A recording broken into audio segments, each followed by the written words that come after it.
Chers auditorices, bienvenue à La Consulte, le podcast qui déshabille les médecins. Dans l'épisode du jour, je reçois Nance, qui est néphrologue, actuellement en mobilité dans un laboratoire de recherche aux États-Unis. Nance nous parle de son choix de spécialité, de sa passion pour les maladies infectieuses à la néphrologie en passant par la réanimation, 3 spécialités dans lesquelles il n'est jamais passé en stage. Ensuite, Nance raconte comment il a investi son énergie dans un service, comment il a essayé de prouver sa légitimité par le travail dans un système qui s'est avéré violent, manipulateur et destructeur. Comment cette expérience douloureuse est devenue un apprentissage. Nous avons parlé de la place de l'universitaire, du pouvoir et du leadership. Cette belle discussion ne nous a pas laissé le temps de parler de son expérience américaine, ça sera pour une prochaine fois, dans pas longtemps. Bonne écoute. Bonjour Nance, bienvenue à La Consulte. Bonjour Anne-Lise. Pour commencer, je vais te demander de te présenter de la façon dont tu le souhaites. Ok, je m'appelle Nance, j'ai 33 ans. Je suis... comment je pourrais me présenter ? Je suis musicien, amateur de musique extrême, on va dire vidéaste à temps perdu, un peu enseignant, un peu chercheur et un peu médecin néphrologue. Tu mets la médecine en dernier ? Ouais, alors non, mais c'est une façon un peu rigolote de se présenter parce que, enfin ça vient surtout de mon amour pour je vais pas dire récent, mais ma passion, on va dire pour tout ce qui est esprit critique et finalement un peu neurosciences où en fait t'as toujours quand tu présentes quelqu'un, tu as cette espèce d'effet de première impression, c'est-à-dire que si c'est l'exemple qui est souvent donné, c'est quand on veut engager quelqu'un, on dit voilà, je te présente 2 profils. Le premier profil est généreux, travailleur mais un peu colérique, et le deuxième profil est un peu colérique, généreux mais travailleur. Et de façon assez étonnante, on aura tendance à prendre le premier profil alors que c'est les mêmes. Et c'est pour ça que je fais ça, mais c'est plus la blague en fait. Mais la médecine prend beaucoup de temps dans ma vie, donc je peux pas dire que c'est une chose qui est en dernier. J'aimerais que les choses soient dans l'autre sens, mais en fait c'est plutôt l'inverse. Et en plus, on va plutôt parler de cet aspect-là de ta vie, la médecine. Exactement. Et alors, je vais te poser une première question. Comment et pourquoi la néphrologie ? Alors c'est une question rigolote. Enfin non, c'est pas rigolo. En fait, chacun a choisi sa spécialité pour des raisons un peu différentes. Moi, je dois avouer que déjà la néphrologie, ça a été quelque chose d'assez tardif. Moi, j'ai commencé médecine en voulant faire de la cardiologie, parce que dans ma famille, il y avait énormément de maladies cardiaques, des oncles, des tantes, des grands-mères, tout le monde avait fait son infarctus. Et je me suis dit finalement cardiologie c'est pas mal, j'aurais du boulot dans ma famille. Et en médecine, j'ai vraiment une grande curiosité de tout, et en fait à chaque fois je passais dans un stage et ça m'intéressait au point où je me suis dit tiens, pourquoi pas en faire ma spécialité. Donc ça a commencé en P2 avec la chirurgie digestive, qui est une belle spécialité mais qui aujourd'hui est vraiment pas quelque chose que je ferais. Je me dis ouais, c'est pas mal et tout, le chef de clinique qui nous encadrait était sympa. Et puis après c'est revenu un peu sur la cardiologie quand même, et je dois dire que en 5e année j'ai fait 2 découvertes, on va dire, assez majeures. C'était la maladie infectieuse et la néphrologie.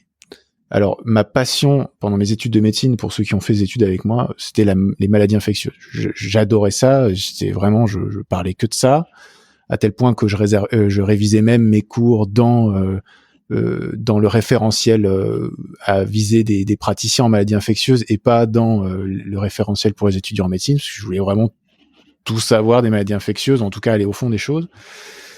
Et la néphrologie était en fait la première matière que j'ai rencontrée dans mes études de médecine qui m'a posé des problèmes de compréhension, mais profondes. C'est-à-dire la première fois que j'ai ouvert le référentiel de néphrologie et que j'ai commencé à lire les items de néphrologie, je n'ai rien compris.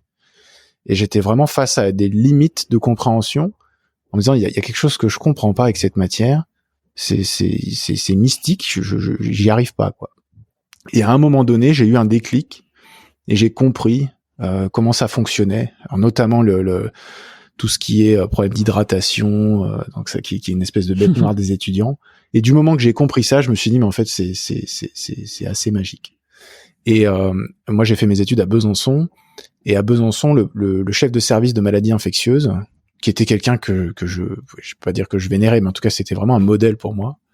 En tout cas, il se disait que, je sais pas si c'est vrai, hein, j'ai jamais eu la confirmation que c'était vrai, mais qu'il était néphrologue de formation, qu'il avait fait de la réanimation et donc qu'il avait fait des maladies infectieuses. Donc finalement, pour moi, ce type était une espèce de sorte d'objectif de vie, j'allais dire life goal, mais je vais pas commencer à faire celui qui habite aux États-Unis et qui perd son français. Et c'était pour moi vraiment un objectif de vie, de me dire c'est ça que je veux faire. En plus, je voulais faire de l'universitaire depuis assez longtemps. Et donc je me suis dit allez, pourquoi pas. À l'époque, quand je parle de ça, c'était il y a 10 ans, mais on devait passer par une autre spécialité pour faire de la maladie infectieuse.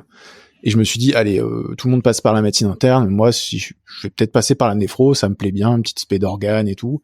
Et si j'ai le temps et la passion, je ferai aussi de la réanimation parce que pourquoi pas, quand on fait un desk, c'est un diplôme d'études complémentaires, quand on peut en faire un, pourquoi pas en faire deux. Et finalement, c'est comme ça que j'ai choisi la néphrologie, sachant que je suis jamais passé en stage de néphrologie, ni en stage de maladie infectieuse d'ailleurs, ni en stage de réanimation.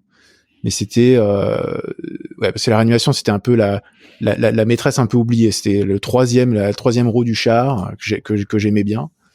Et je suis jamais passé dans ces stages-là. Et pourtant, c'est ce que je voulais faire. Et la néphrologie, j'aurais pu y passer, mais j'y suis pas passé parce que j'étais un peu feignant en tant qu'externe. En tout cas, il y a un truc que je supportais pas, c'était trier les bios et faire des courbes de créatinine, ce qui était à peu près la mission de l'externe en néphrologie à Besançon. Donc j'ai préféré aller en psychiatrie où ça commençait à 9h30, où on prenait le café, où c'était marrant. Et du coup, je suis jamais passé en néphro, mais j'ai quand même choisi ça. Et quand je suis arrivé à l'internat, je suis arrivé à Lyon, j'ai rencontré le professeur de maladies infectieuses, qui était, comment dire, un professeur plus comme on voit les professeurs. C'est-à-dire qu'il m'a vu, il m'a dit ouais c'est ça, tout le monde veut faire de la maladie infectieuse, mais c'est difficile, pas vraiment sympa. J'ai pas du tout accroché. Et en fait j'ai découvert la néphrologie et en fait ça m'a passionné. Et du coup j'ai presque fait ce que je voulais faire, c'est-à-dire que j'ai fait de la néphrologie et j'ai fait le diplôme complémentaire de réanimation. Voilà. Et quand tu as commencé l'internat, tu t'es dit quand même, oups, je prends un petit risque, la néphro, je connais pas, j'ai jamais essayé en stage, et si ça me plaisait pas, ou t'étais plutôt confiant en pensant que ça allait te plaire?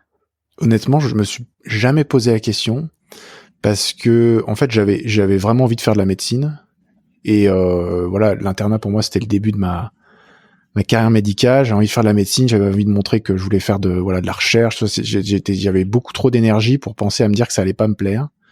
Et finalement, pas une seule seconde, j'ai regretté mon choix. Comme j'aurais pu prendre gastro-entérologie et pas le regretter, je pense que c'était pas vraiment une affaire de spé, mais c'était plutôt une affaire d'énergie. Et je pense honnêtement que je me serais épanoui dans plein d'autres spécialités. Ça a été celle-ci, et celle-ci je l'aime bien, et j'y trouve mon compte. Enfin, en tout cas, j'y retrouve mon compte. Il y a une période un peu plus difficile, mais je pense honnêtement que j'aurais pu m'épanouir dans une autre spécialité, et de ce fait, j'étais pas trop inquiet. Il y avait plein de choses qui m'intéressaient. Donc voilà, non, je me suis jamais vraiment posé cette question. Effectivement, il y a beaucoup de gens qui disent mais si ça me plaît pas, machin. En fait, je me suis jamais vraiment posé cette question, et finalement, j'ai toujours su trouver, je pense, des choses qui me plaisaient. Et honnêtement, c'est assez drôle parce que quand on prend néphrologie, moi je vois beaucoup de gens qui fantasment un peu la néphrologie comme la spécialité où on va faire des maladies rares du rein, des trucs hyper stylés tout le temps, alors que non, 80% de l'activité c'est de l'insuffisance rénale chronique, c'est du diabète, et il y a beaucoup de dialyse, et c'est vraiment, on va dire, le parent pauvre de la néphrologie. La dialyse, c'est un petit peu voilà, les mauvais élèves. Enfin, en tout cas, la dialyse c'est pas intéressant comme ça. On a l'impression que c'est... Et quand on arrive en tant qu'inter, on se dit oh, je vais pas finir en dialyse quand même. Puis je me souviens quand j'étais à la fac, tout ce qui était problème de métabolisme, dyslipidémie, tout ça, je trouvais ça particulièrement pénible et chiant, on va le dire. Je sais pas si j'ai le droit de dire ça sur le podcast. C'est pas très bien. Et en fait, il se trouve que dans ma carrière, je fais plutôt, j'essaye de plutôt faire de la recherche, et j'ai pratiqué énormément en dialyse. Et j'ai fait ma thèse de science sur les dyslipidémies dans l'insuffisance rénale. Donc en fait, voilà. En fait, je pense que je suis parti sans a priori. C'était une bonne chose, et ça m'a permis de m'éclater jusqu'à assez loin dans mon cursus, dans des choses que j'aurais pas du tout imaginées, quoi. T'as vraiment découvert ta spécialité et les trucs qui te plaisaient au fur et à mesure. T'as pris les choses telles qu'elles venaient, en fait, j'ai l'impression. Ouais, et si tu veux, j'ai dû faire des choix aussi quand je suis arrivé, parce que effectivement tout m'intéressait vraiment. Peut-être je sais pas si c'est une qualité ou un défaut, mais j'ai vraiment beaucoup trop de centres d'intérêt potentiels, ce qui fait que des fois j'en fais peut-être un peu trop à la fois. Mais bon, en gros à Lyon quand on arrive, il y a 3 services de néphrologie. Et moi, j'avais quand même en tête de vouloir faire une carrière universitaire. Donc, quand on veut faire une carrière universitaire, qui a 3 services de néphrologie, il faut, à un moment donné, choisir lequel des services avec lequel on a envie de travailler. Et rapidement, quand je suis arrivé, la transplantation étant un service assez compétitif et bouché finalement, puisqu'il n'y avait pas vraiment de perspective pour moi en transplantation en tant qu'universitaire, j'ai pas vraiment mis ça au premier plan. Et dans les 2 services de néphrologie clinique, je me suis plutôt rapproché d'un des 2 services. Et en fait, au fur et à mesure des discussions, il s'est trouvé que voilà, en fait, la néphrologie française et la néphrologie en général, il y a un manque d'intérêt pour la dialyse, qui est un champ assez peu exploré, on va dire, sur le plan universitaire et de recherche. Et je me suis dit, en fait, moi, ça m'intéresse. J'ai pas forcément envie de faire de la glomérulopathie ou de l'immunologie, qui sont des disciplines extrêmement intéressantes, hein. Mais j'aime bien ce challenge de dire, voilà, on va dans un truc que tout le monde trouve pourri ou vraiment pas intéressant, et on va essayer de trouver, de montrer que c'est intéressant et de trouver des choses intéressantes. Et il y en a. Et du coup, je trouvais ça hyper intéressant. J'ai été quand je suis arrivé à l'internat, voilà, moi, je suis vraiment quelqu'un de passionné, je dois dire, dans le sens où quand je fais quelque chose, je le fais vraiment avec passion et ça, vraiment, je m'investis énormément, que ce soit sur le plan intellectuel que sur le plan émotionnel. Et quand je suis arrivé, voilà, j'avais besoin de trouver quelqu'un qui allait pouvoir, faire écho à cette passion. Et quand je suis arrivé, donc, il y a un des professeurs des universités qui va devenir mon mentor, puis on va dire mon tortionnaire, qui répondait parfaitement à ça, quelqu'un d'assez proche des jeunes, qui était plein de projets, qui parle très bien et qui arrivait à vraiment me mettre des étoiles dans les yeux en me parlant de la médecine, de la néphrologie. Et je me suis dit, ouais, c'est avec lui que je vais le faire, et on va changer les choses en dialyse, ça va être super. Et j'étais vraiment, je pense, extrêmement impliqué émotionnellement aussi avec cette personne, en disant, mais ouais, c'est vraiment cool, je suis hyper content que ce soit lui qui m'encadre, il y a plein de choses. Et du coup, j'ai choisi ça, et comme je te disais, vraiment pas du tout en pensant que ça, de base, je pensais pas du tout que ça allait être quelque chose qui allait m'intéresser autant. Et j'étais porté par cette espèce d'ivresse de découvrir cette carrière et de me lancer. Et ouais, je me suis laissé porter par ça. Et ça m'a amené là où je suis aujourd'hui, mais bon, ça a été aussi une grande désillusion après, quoi. Est-ce que tu veux bien nous raconter cette désillusion ? Alors oui, bien sûr. C'est assez drôle parce que c'est à la fois probablement l'expérience la plus importante de ma vie, et à la fois la plus horrible, et la plus difficile que j'ai jamais traversée. J'ai traversé des difficultés dans ma vie, notamment quand j'étais en première année de médecine, où j'ai redoublé parce que j'avais rien fait du tout. Et la première fois et la deuxième fois, j'étais un peu face au fait accompli, et donc du coup, c'était pour moi une première remise en question. Puis la deuxième année, en fait, mes études de médecine se sont plutôt bien passées. J'ai jamais eu trop de problèmes pendant mes études, si ce n'est une petite remise en question au milieu, pareil, avec cette espèce, quand on commence l'externat, je sais pas, j'ai une espèce de prise de conscience de que les choses allaient arriver.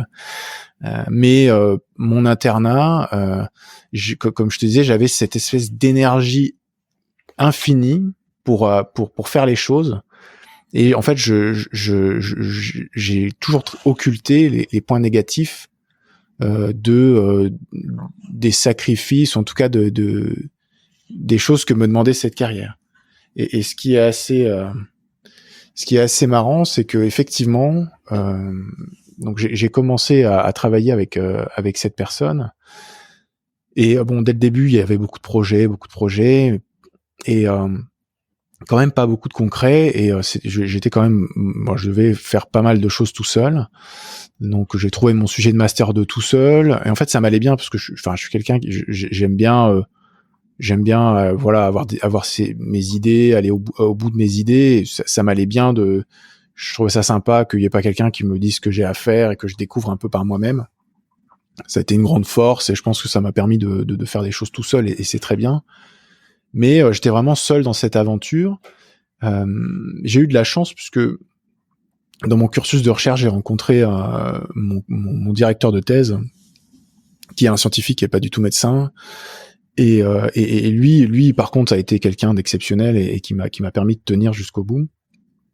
Et donc si tu veux, j'ai un peu avancé tout seul, tout en ayant cette personne à côté de moi qui sans arrêt, dans les moments où je pouvais avoir du doute, me relançait en disant non mais ça va être génial, voilà.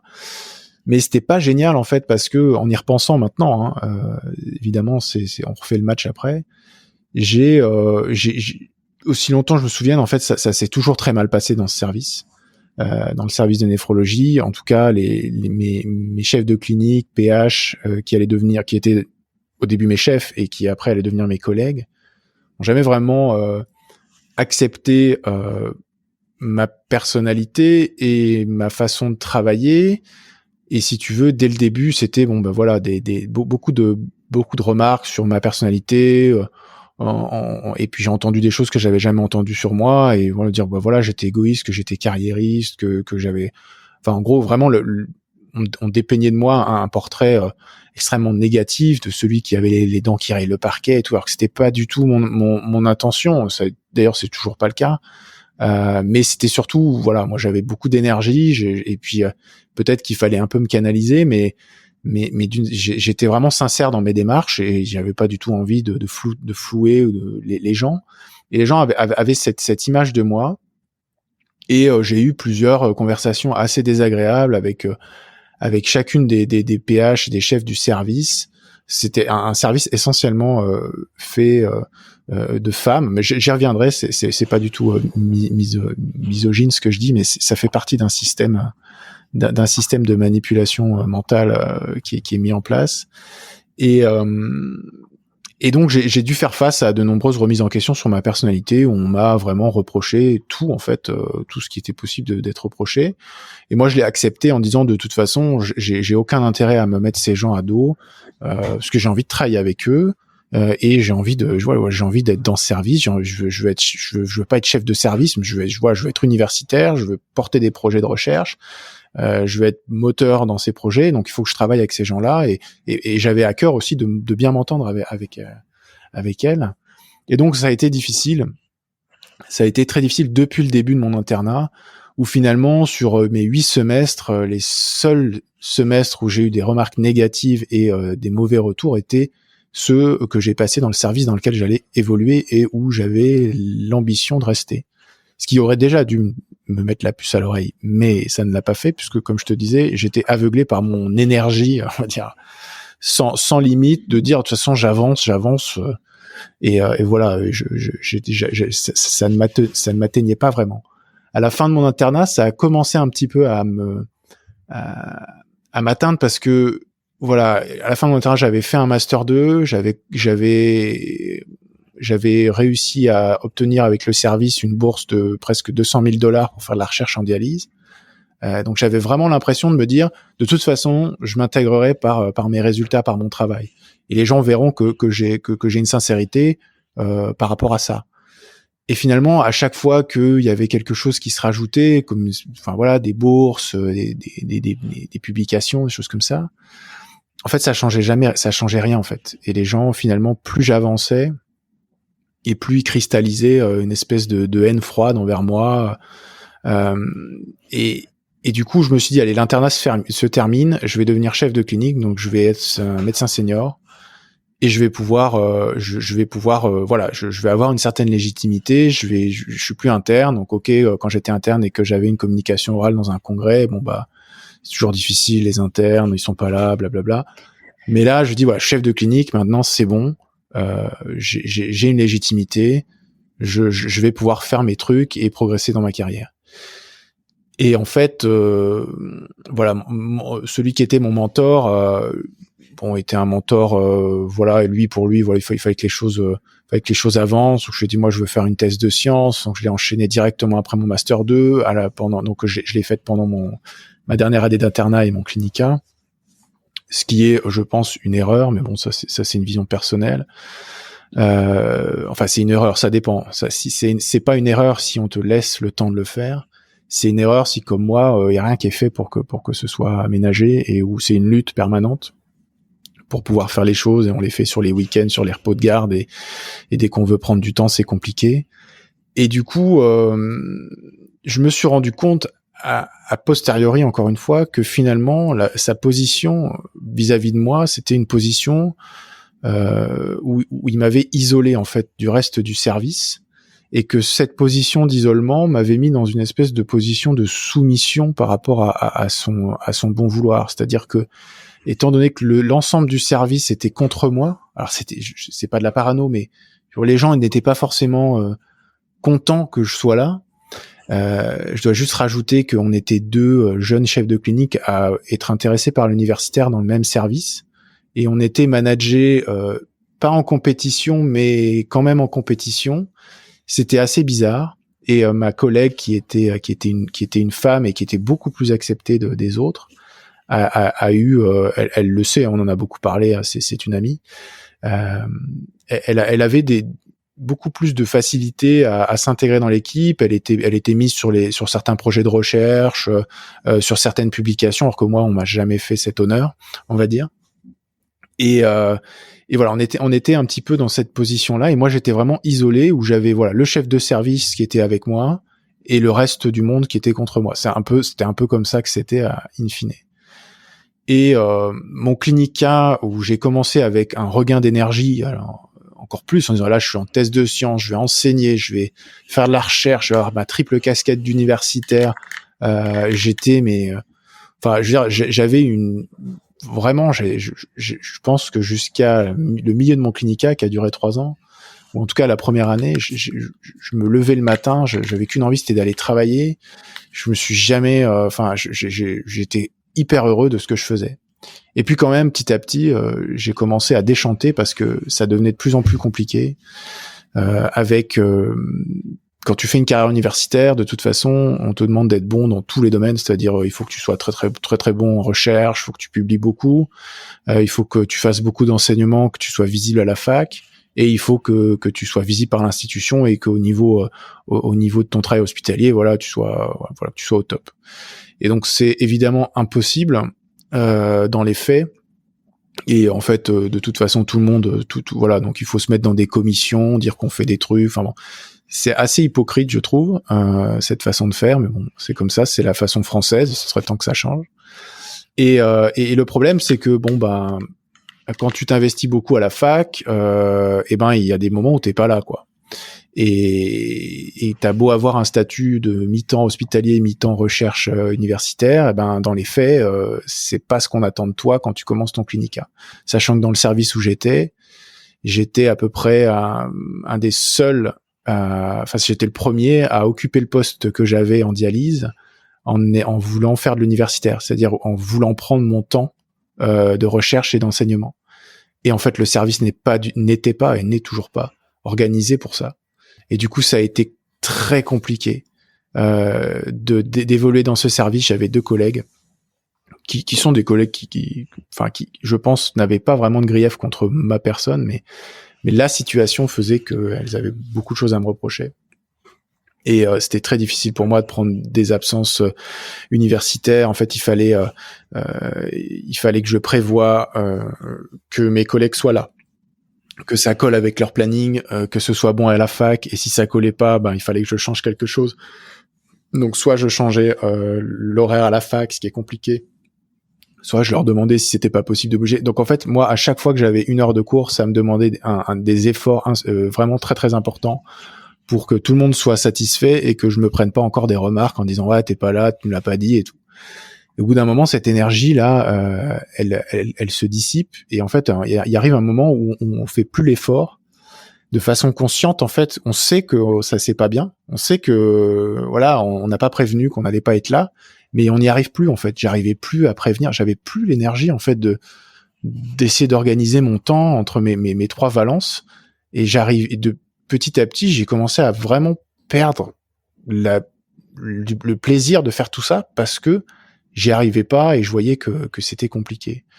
Et mon chef de service, qui se voulait à l'écoute, finalement, on n'a jamais vraiment eu il avait pas vraiment de solution à m'apporter. Lui, ce qui l'intéressait, c'était surtout sa carrière et la prise de pouvoir. Voilà, son objectif a toujours été d'être le grand vizir du CHU. Et depuis qu'il a eu cet objectif-là, il était très très distant. Il répondait plus du tout à ses mails. Il était plus du tout au fait de ce qu'on faisait en recherche. Il a commencé à donner des injonctions paradoxales. Enfin, vraiment, ça devenait ingérable. Et voilà. Et j'ai eu des petits moments d'humiliation où on convoque une réunion dans son bureau avec mes deux collègues, où je me reprends encore des remarques sur ma personnalité. Voilà. Sur des trucs, pour moi c'est un problème organisationnel, et en fait voilà, ça revenait toujours sur ma personne, où on me demande de rédiger un contrat avec mes collègues, où je m'engageais à faire un certain nombre de choses, voilà, contrat qui devait être signé par tout le monde et on devait refaire le point un mois après, donc contrat que j'ai rédigé, qui n'a jamais été ni signé par mes collègues ni par le chef de service, dont on n'a jamais parlé.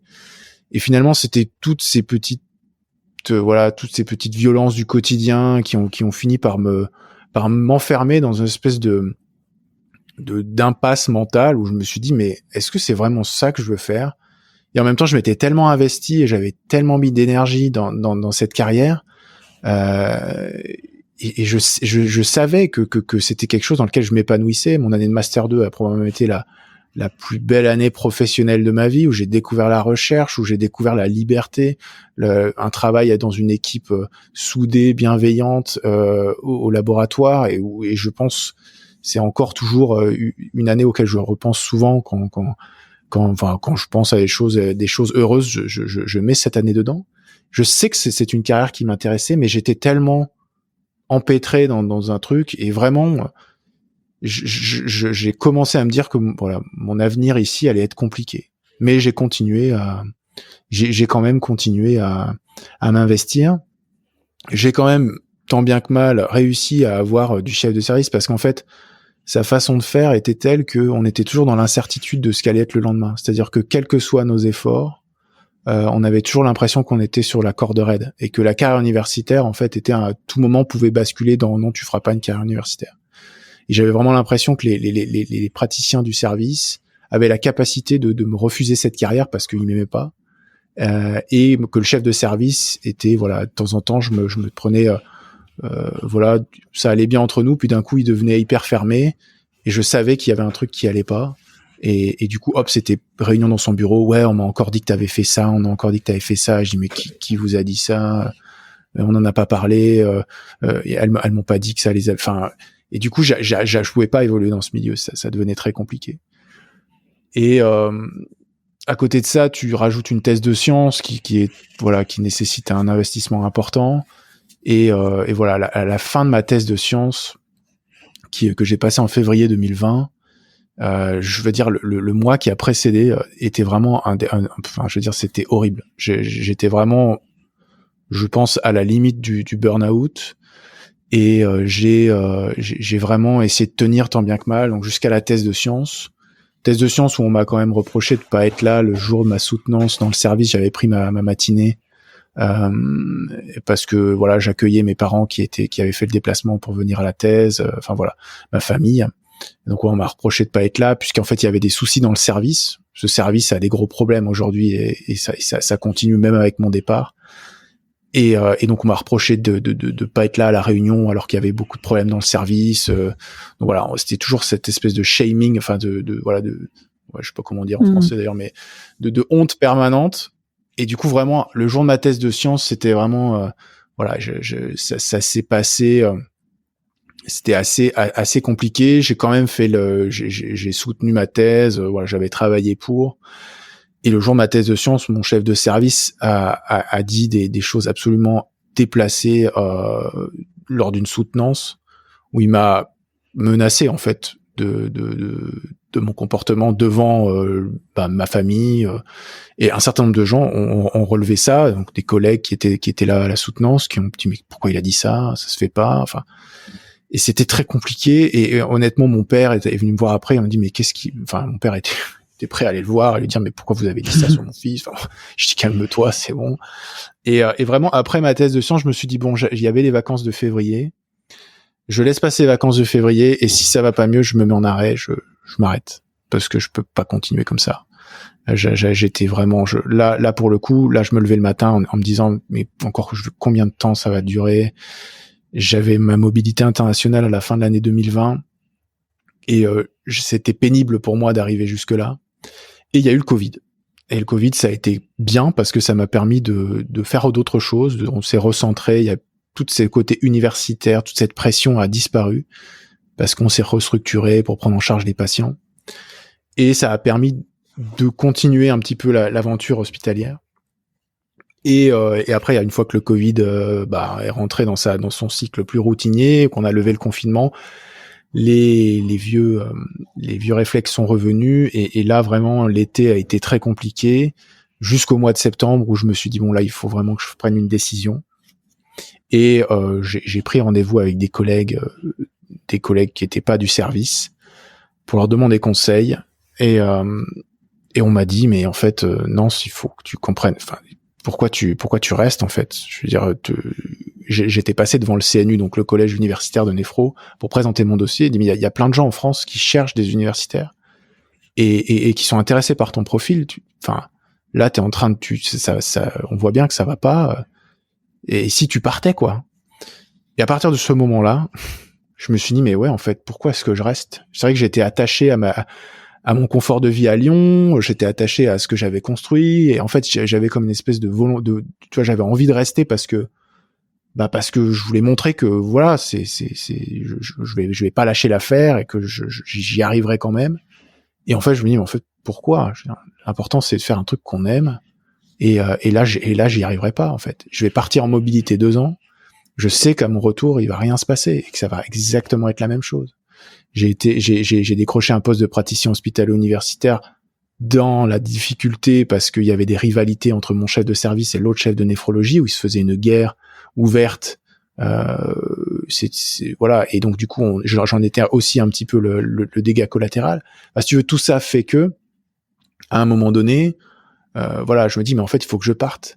Et du moment que je me suis dit que j'allais partir, j'ai en fait ouvert les yeux sur ma situation de manipulation mentale dans laquelle j'étais, et que cette personne était ce que certains appellent le manipulateur narcissique. Je pense que c'est une espèce de je sais pas exactement à quoi ça correspond, et j'aime pas bien employer des mots comme ça sans avoir quelque chose derrière, mais enfin, ça revient assez souvent quand on parle de lui. Beaucoup de gens disent ça, et en fait il a construit tout un système autour de lui, où en fait il a recruté que des femmes. En fait, tous les hommes qui voulaient rester ne sont pas restés en fait parce qu'ils ne pouvaient pas adhérer à ce système. Un système où il met les gens dans des situations difficiles, où il donne des responsabilités à certaines personnes, et alors qu'elles sont pas forcément envie de les avoir, et elles se trouvent une certaine légitimité ou reconnaissance d'avoir eu ça. Donc il laisse les gens comme ça. Il dit quelque chose au PH me concernant, il me dit l'inverse. Enfin, c'était très compliqué. Il me maintenait dans cet état-là. Et quand j'ai compris que j'étais là-dedans, de toute façon, je me suis dit, allez, il faut que je m'en aille de toute façon. Et j'ai pris, je me suis dit, voilà, je vais partir en mobilité, je vais bien réfléchir. Mais pour moi, je me suis dit, je reviendrai pas dans ce service. Il y a trop de choses qui vont pas, et je préfère refaire quelque chose ailleurs, dans un autre environnement, redonner une chance à cette carrière dans laquelle je me suis investi. Et finalement, je pense que j'ai bien fait. Déjà parce que en ce moment c'est très compliqué. J'ai encore beaucoup de relations avec mes collègues lyonnais, donc je sais que en ce moment c'est très compliqué, qu'il a démissionné. Enfin bon, il a été un peu poussé vers la sortie. Il y a eu une enquête. Enfin, c'est parti assez loin si tu veux. Et ça me rassure d'une certaine façon, parce que j'étais quand même parti dans l'idée de me dire bon, si je vais ailleurs et que je reproduis exactement la même chose, ça va être lourd en fait, et je sais pas si je vais réussir. Et en fait de là, enfin, c'est une histoire compliquée. C'est pour ça que, enfin, il y a plein de détails qui me reviennent quand je t'en parle. Une de mes collègues qui est professeur dans le service et juste avant que je parte, le chef de service voulait faire un point avec moi puisqu'il m'avait appelé quelques semaines avant en me disant mais t'es pas dans les réunions. Enfin, j'allais plus aux réunions parce qu'en fait rien que de le voir ça m'énervait et que je savais que si je continuais j'allais finir par craquer en fait et puis l'insulter dans une réunion en fait et je voulais pas faire ça. Et il me dit ouais tu viens plus aux réunions, de toute façon ça va pas du tout, non, va falloir qu'on fasse le point. Donc il m'a dit t'es en objectif failure, donc il aimait bien parler en anglais. Et donc voilà, je dis bon ok, je suis en objectif failure, je sais pas très bien quel est mon objectif, mais en tout cas apparemment je l'ai pas rempli. Et donc j'ai eu un entretien avec lui, entretien auquel il avait invité ma collègue professeure des universités, qui était assez sensible au questionnement de harcèlement et de burn-out puisqu'elle en avait été la victime. Et pas de lui, mais en tout cas, elle avait eu une expérience dans sa vie comme ça. Et moi, je suis arrivé dans la réunion en disant voilà, moi ça va pas, je suis en burn-out, je ne m'épanouis pas dans ce service, il y a quelque chose qui ne va pas. Donc j'ai vraiment dit ce que j'avais sur le cœur, je lui ai reproché certaines choses. Et elle, ça l'a un petit peu, on va dire, choquée d'entendre ça parce qu'elle s'y attendait pas. Et après, elle est venue me voir en disant mais non, je ne savais pas que tu étais dans cette position, tout ça. Et finalement, il s'est trouvé que quand je suis parti, les problèmes étaient toujours là, hein, puisque effectivement, j'étais pas la source des problèmes, bien que les gens pensaient que c'était le cas. Et il s'est trouvé que elle a pris ma place. Elle a pris ma place de souffre-douleur.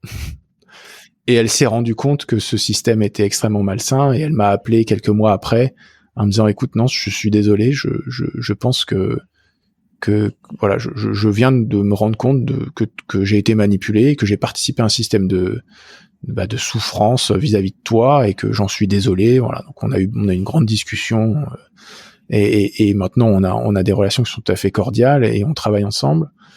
Mais si tu veux, voilà, c'est cette désillusion que j'ai eue du moment où mon énergie a commencé à baisser. Je me suis rendu compte que j'étais prisonnier d'une carrière qui ne me plaisait pas, dans un endroit qui ne me plaisait pas, alors que c'était une ville que j'adorais. C'est une sorte de prison dorée, en fait. T'es dans un endroit où tu te dis, mais tout doit bien aller, tout va bien pour moi. J'ai une famille, j'ai des enfants, j'ai une carrière qui se passe bien, mais ça ne va pas. Ça ne va pas. Et en fait, j'essayais toujours de positiver auprès de ma famille. J'ai jamais vraiment montré que ça allait pas. En fait, j'essayais toujours de me dire que l'énergie allait passer par-dessus et que le lendemain serait meilleur. Et ce qui est une mauvaise idée, évidemment.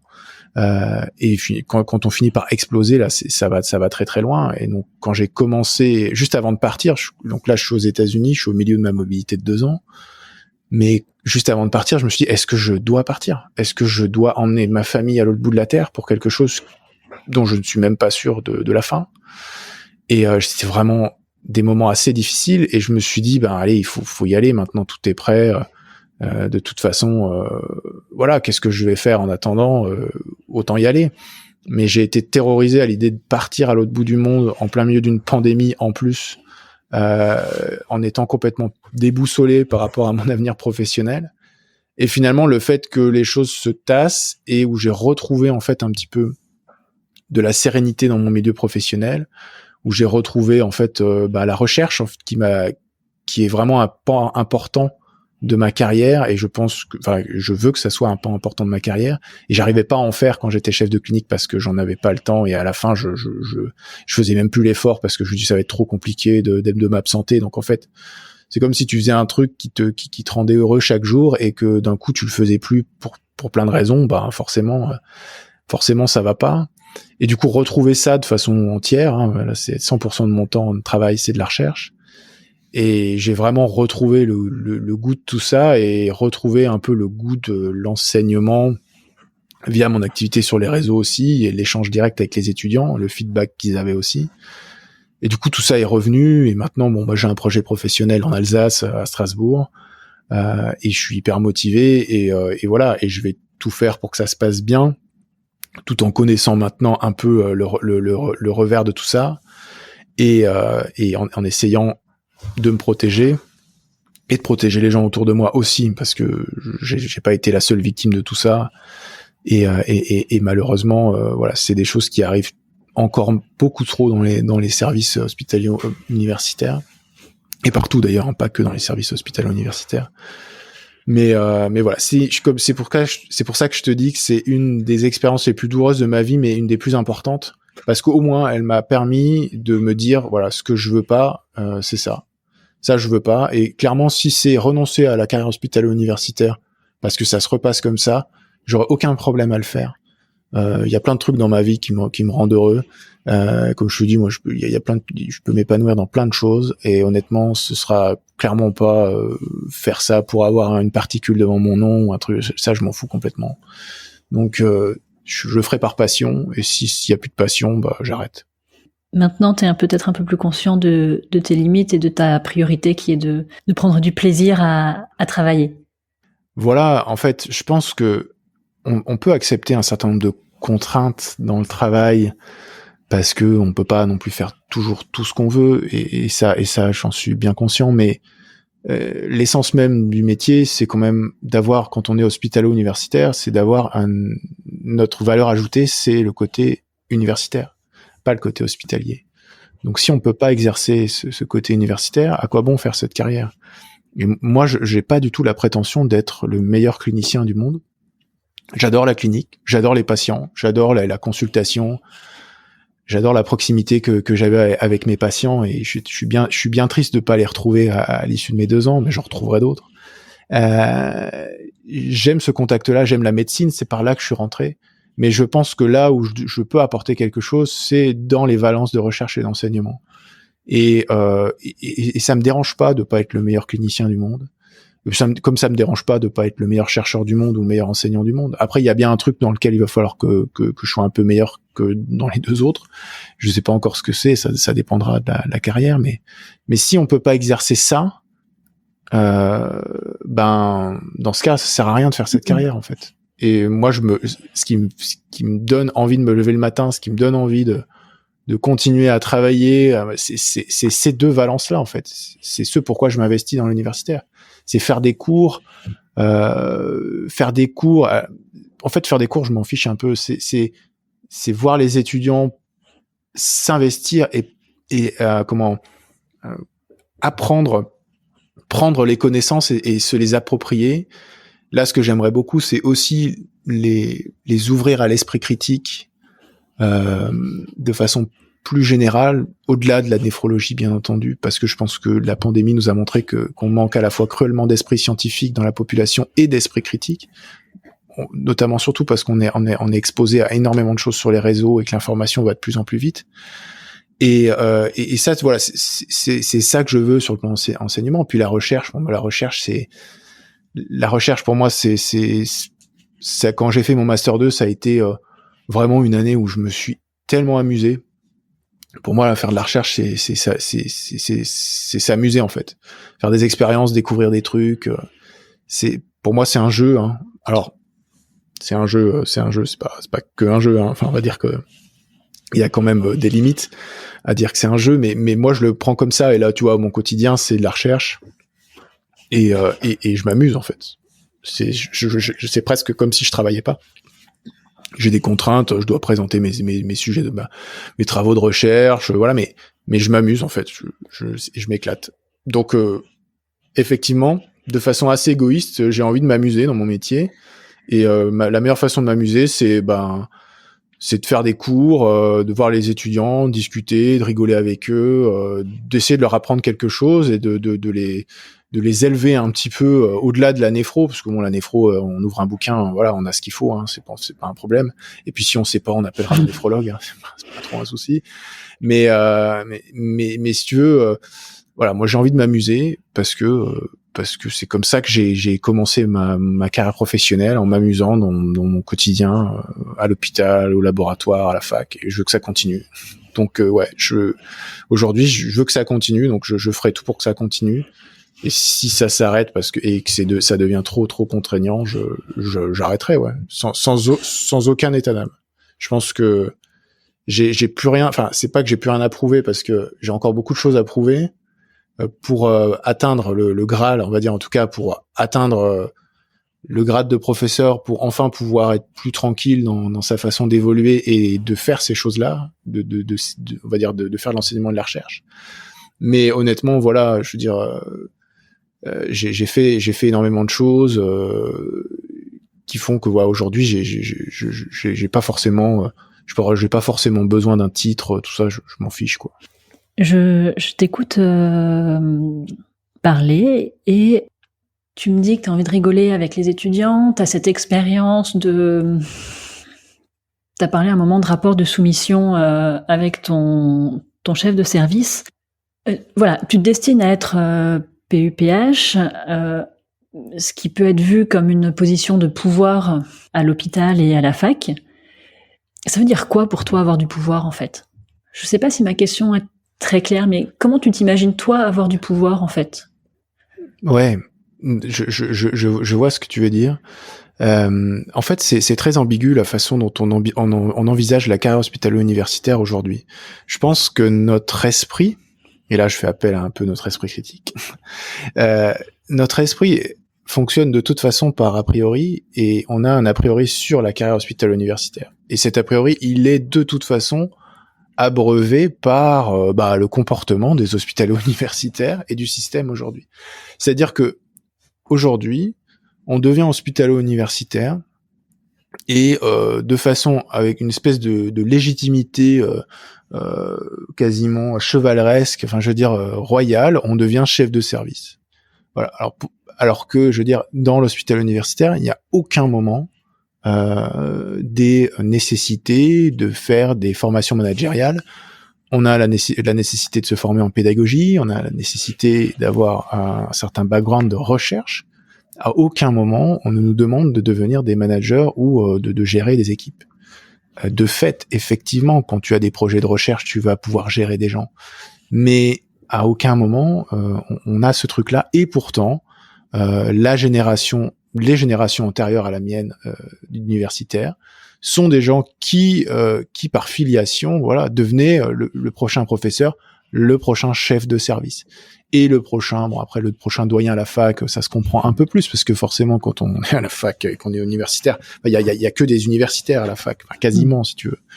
Donc, effectivement, on trouvera plus facilement un professeur des universités doyen, ça, ok, mais sur le côté hospitalier, on voit les professeurs comme des espèces de puits de science omniscients, puissants, avec du pouvoir, craints un peu...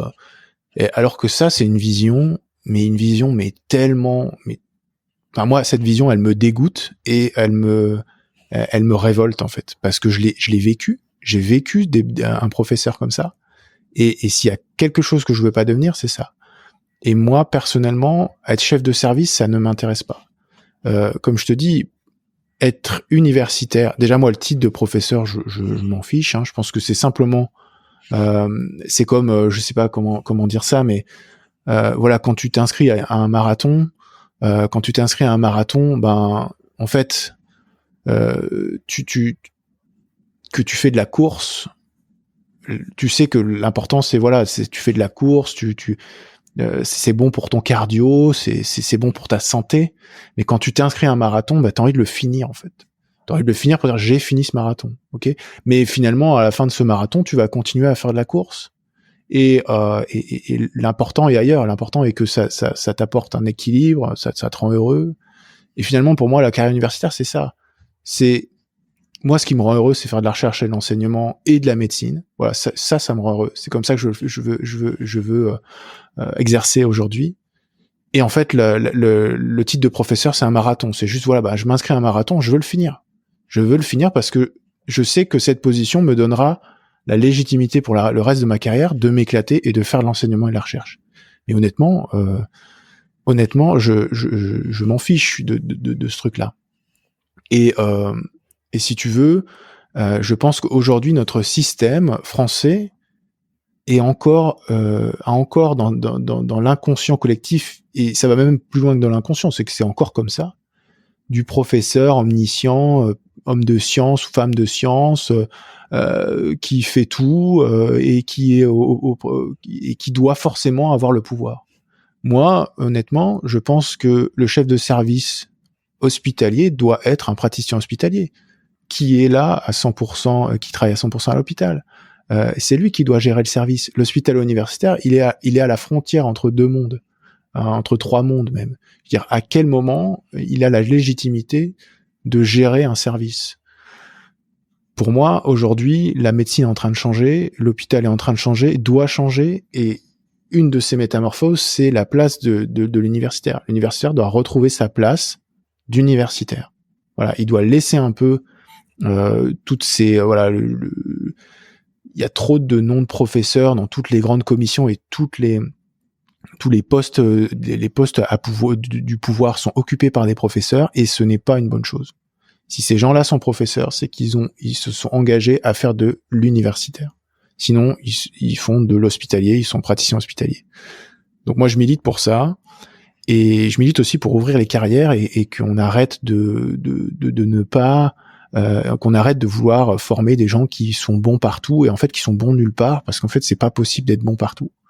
Et d'une certaine façon d'arrêter cette hypocrisie de cette carrière-là, qui est une carrière magnifique. Moi je te dis, je m'éclate à faire ce que je fais, mais les contraintes et le endpoint et ce que les gens voient de tout ça est quelque chose qui doit changer, quoi. Je sais que tu as interviewé une future universitaire de MPR que je connais un peu, et je sais qu'on a un peu la même vision des choses. Je sais que dans sa ville, je suis très ami avec un professeur de médecine interne qui a la même vision des choses aussi. Que j'ai interviewé aussi. Qui est bon et que t'as interviewé aussi. Et du coup, je sais qu'il a beaucoup freiné des cas de fer pour être chef de service. Il a été obligé de le faire. Mais à la base, c'était pas sa volonté. On l'a un peu forcé parce que, je sais pas, encore une fois, si je te dis, il y a une certaine forme de filiation que je trouve pas terrible. Pour revenir à ta question initiale, parce que tu me demandes quelle est ma vision, qu'est-ce que ça veut dire pour moi avoir du pouvoir. Moi, pour moi, je sais pas exactement ce que ça veut dire avoir du pouvoir. Le pouvoir pour moi, quand il y a une espèce d'effet de coercition et tu vas imposer des choses aux gens, et ça c'est pour moi avoir du pouvoir, et ça c'est quelque chose que je ne veux pas. Par contre, moi ce que je veux, c'est je me vois plus dans un poste de coordinateur et dans une équipe, effectivement plus être moteur sur des projets, avoir fait un certain nombre de choses dans ma carrière qui me permettent d'accompagner les gens dans la recherche, dans l'enseignement, m'investir, avoir le temps de pouvoir m'investir dans certaines choses qui vont permettre d'accompagner les gens au mieux. Et si c'est ça, avoir du pouvoir, alors d'accord, moi je veux bien avoir du pouvoir.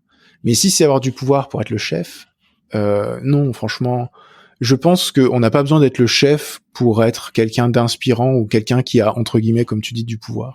Il y a des gens qui sont inspirants par leur posture, parce qu'ils ont accompli, parce qu'ils ils sont des locomotives. Et ces gens-là, ils ont pas besoin d'être chefs de quoi que ce soit pour engranger quelque chose derrière eux. Et en fait, cette volonté absolue de vouloir un titre et un poste de chef de service, de directeur, je sais pas quoi, finalement, c'est vraiment pas l'essentiel. Donc pour moi, avoir du pouvoir, je l'imagine plutôt comme un moteur dans les projets, un moteur dans les consciences, être quelqu'un qui soit dans l'innovation, qui permette toujours de faire réfléchir les autres dans leur façon de penser la médecine, dans leur façon de penser dans les projets de recherche, à être innovant dans les axes de recherche. C'est quelque chose qui m'intéresse. Et si c'est ça, avoir du pouvoir, alors voilà ma définition.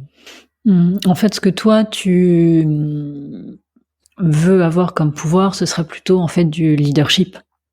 Ouais, voilà, dans le sens où ces mots-là sont des mots qui sont toujours un peu teintés. Enfin, ça dépend par rapport. Enfin, quand tu dis si tu dis aux gens je veux être un leader, dans ce cas, 99% de chances que les gens te prennent pour un mégalomane.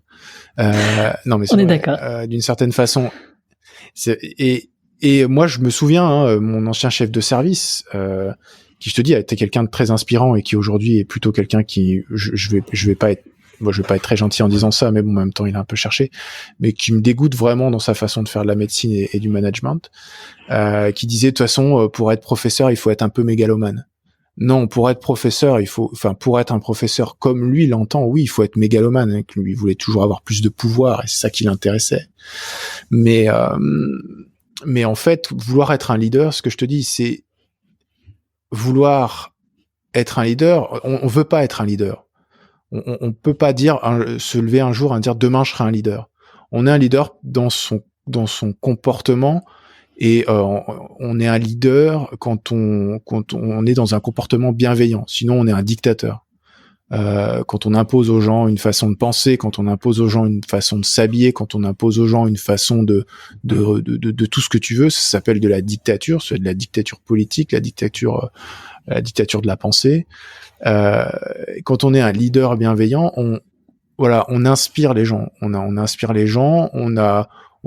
Les gens ont envie de travailler avec nous parce que ils se sentent inspirés et ils ont envie d'avoir cette aide là qu'on inspire.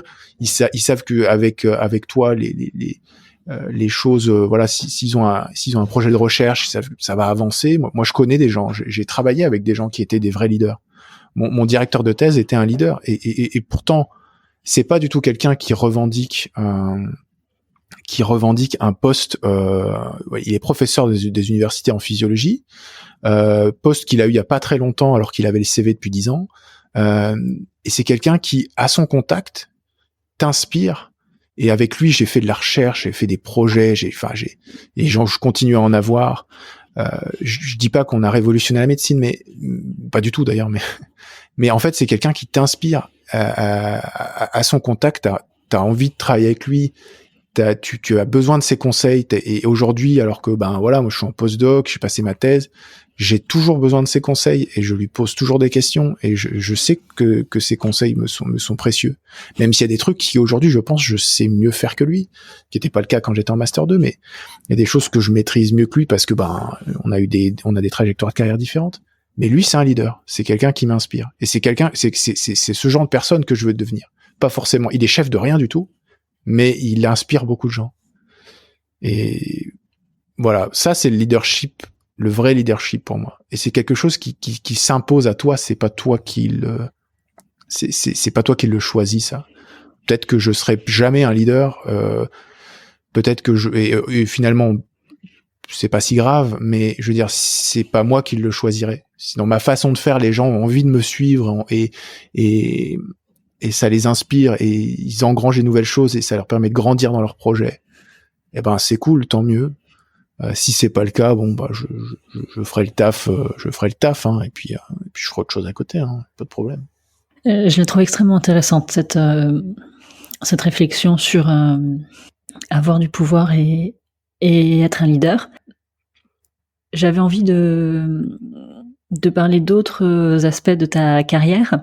Mm-hmm. Et du coup, on va changer de sujet, mais quand tu t'es présenté, tu as dit que tu étais néphrologue et tu m'as raconté que tu avais fait le desk de réanimation. Tu pourrais être réanimateur. Pourquoi tu as choisi la néphrologie plutôt que la réanimation ? Alors, la réa, c'était mon plan B. C'est-à-dire que si ça se passait pas bien, ma carrière universitaire, je me suis dit, je fais... Et c'est une bonne question et honnêtement, je sais pas parce que la réanimation, ça me passionne vraiment beaucoup. Donc j'ai fait la formation théorique du desk de réa, donc j'ai fait les 2 ans de formation. J'ai de quoi faire un mémoire pour le passer et je l'ai jamais fait parce que je me suis investi en néphrologie et j'ai fait ma carrière universitaire. Voilà, je me suis investi assez loin en néphrologie et j'ai pas été au bout de ma carrière de réanimateur. Il me manque un post-internat en réanimation. Post-internat que j'ai en partie fait parce que je faisais beaucoup de garde en fait en réanimation pour garder ce lien avec les réanimateurs. En fait, à Lyon, ma grande frustration était que dans le service de néphrologie, on n'avait pas de soins intensifs. Et moi, ma carrière rêvée, c'était d'avoir ma valence clinique dans un soin intensif néphrologique. Parce que c'était ma façon de pouvoir allier à la fois mon amour de la néphrologie et mon amour de la réanimation. Et à Lyon, ça n'existe pas, c'est une volonté, ça existait et ça n'existe plus.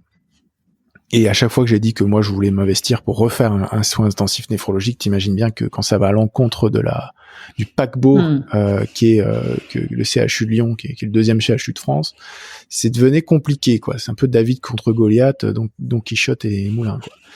Et donc du coup j'avais fait un trait là-dessus en me disant c'est pas grave, je continuerai à faire des gardes en réanimation. Et j'ai fait des gardes en réanimation depuis mon 6e semestre d'internat où j'ai pris des gardes de chef assez vite parce que j'avais envie de me confronter à la prise de décision. Et que je me suis dit de toute façon il y aura jamais de bon moment pour se lancer, donc autant se lancer dès que j'en ai l'occasion. Et je dois dire que ça a été c'est une façon différente de pratiquer la médecine.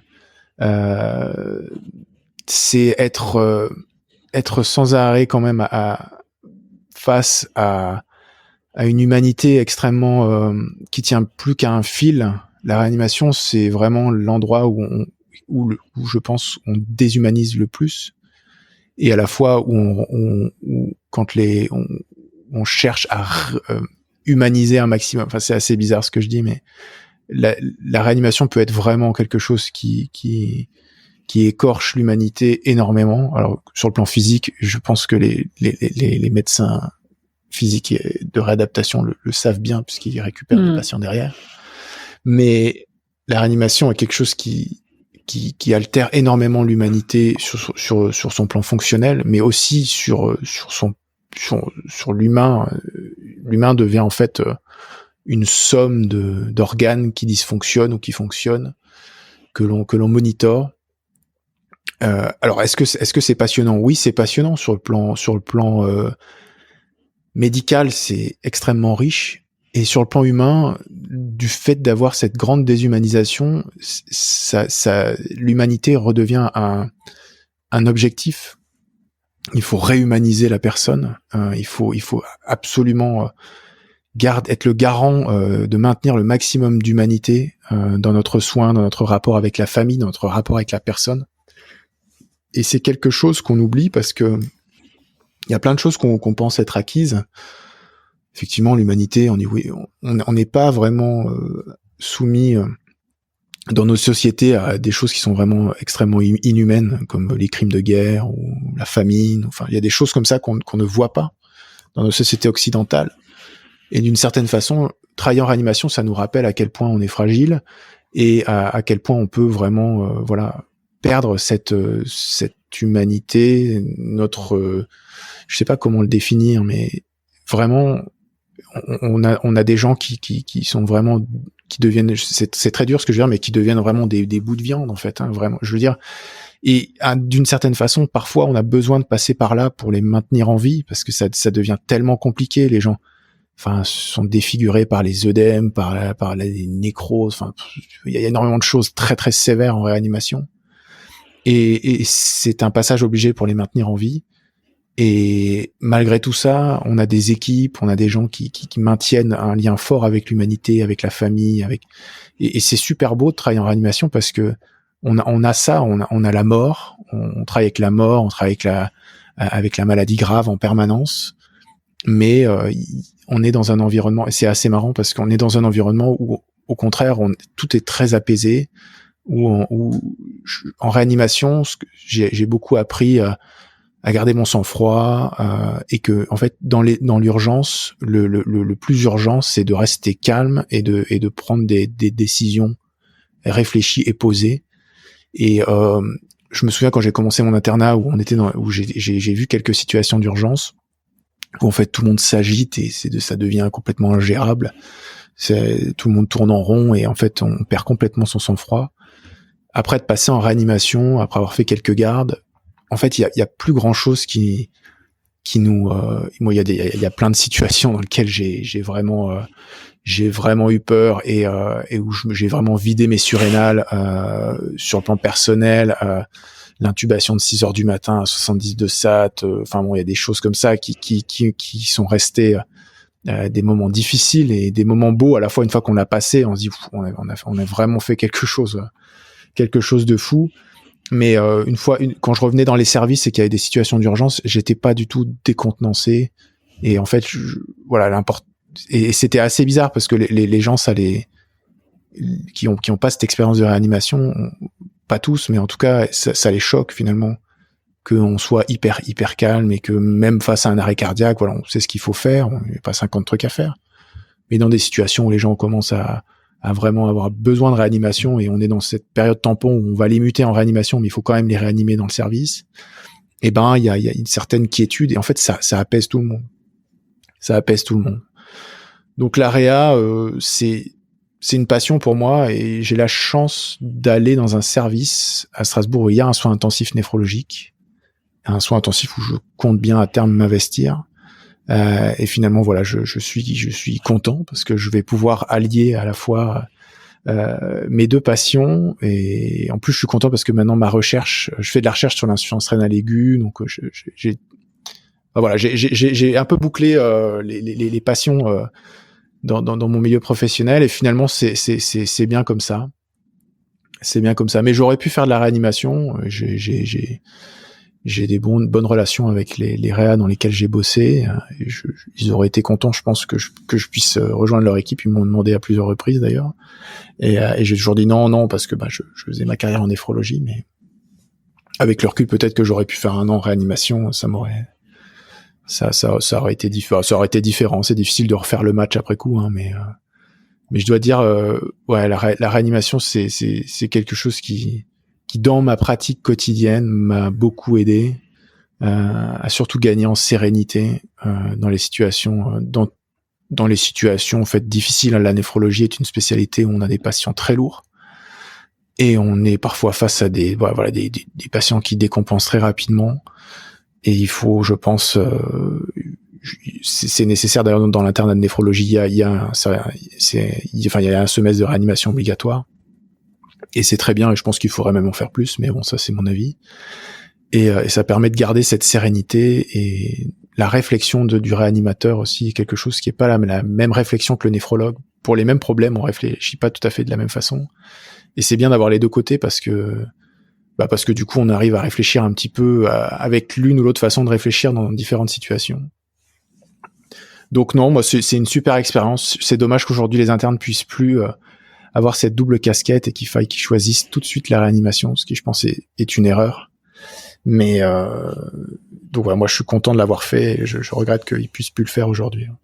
Il y a plein de sujets que j'aurais aimé aborder avec toi, mais quand même le temps passe. Alors je vais juste te poser la dernière question du podcast. Quelle est ta tenue de travail ? Alors ma tenue de travail, j'ai